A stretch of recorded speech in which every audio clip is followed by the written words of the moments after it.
What's up guys? Welcome back sa aking YouTube channel. Para sa bago dito sa aking channel guys, pakiclick na lang yung subscribe button.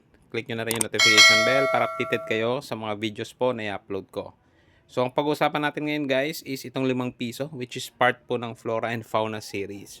So marahil yung iba sa inyo guys naabutan nito, lalo na yung mga batang 90s, no? Kasi around 1992 po itong mga ganitong barya. So 5 piso po ito, meron po akong hawak dito ng mga uncirculated condition. So, pag sinabi pong uncirculated condition, guys, bago pa po ito, wala pong ganong gasgas or wala talagang halos gasgas, guys, no? Itong mga coin na ito, at the same time, parang galing po sa bangko, which is talagang kaya tinatawag po na uncirculated. So, yung mga circulated po kasi, guys, is nagamit na po panggastos yan, pambayad, and nagsisirculate po, no? From the word itself, sa mga tao po, no? Sa public. So itong mga hawak ko guys is uncirculated, and gaya po ng sinabi ko dun sa mga ibang video ko, yung mga iba pong common coins, which is katulad nito, common coin din po ito.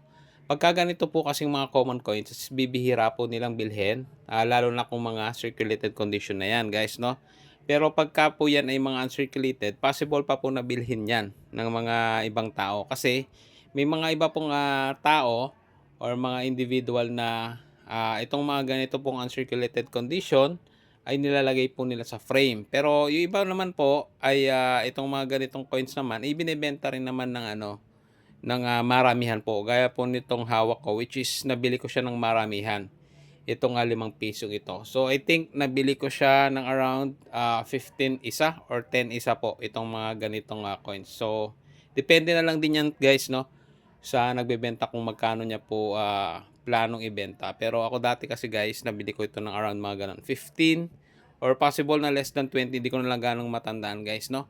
And gaya ng sabi ko nga guys, itong mga ganitong uncirculated condition ay para magkaroon or possible pa na magamit at maibenta pa, is ang ginagawa po ng iba is yun nga, gumagawa po sila ng mga naka-frame gaya po nito, at pinagsasama po nila yung mga ibang series, no, which is itong isa is part pala siya ng improve flora and fauna series guys, no, itong 5 piso. So ito po yung ginagawa ng iba dito sa mga common coins, lalo na yung mga uncirculated, nilalagay po nila sa mga ganito. So kung ang hawak nyo po is mga circulated na and ilang piraso lang po, medyo mahirapan po kayong maibenta yung mga ganyan. So mostly po ng mga bumibili nito, gusto nila uncirculated tapos po maramihan. Kasi hindi naman po ganoon kamahal itong coin na ito. And yun nga, common din po kasi itong coin na ito. So yun lang guys para sa video nito. Muli, maraming salamat sa panonood.